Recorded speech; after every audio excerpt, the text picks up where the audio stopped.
One way maybe to help the crisscross, have the child hold their hand out,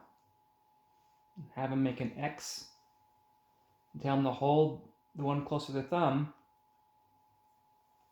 make a loop around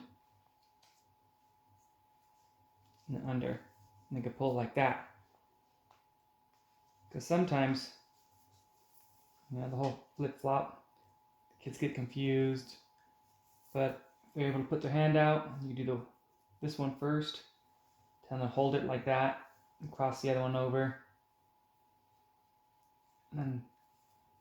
they already are holding this one, and then pull it tight. And then start a star, wrap around, tell them to push it in where their thumb is, and they can grab that loop, and hold on to the lace, and just pull tight.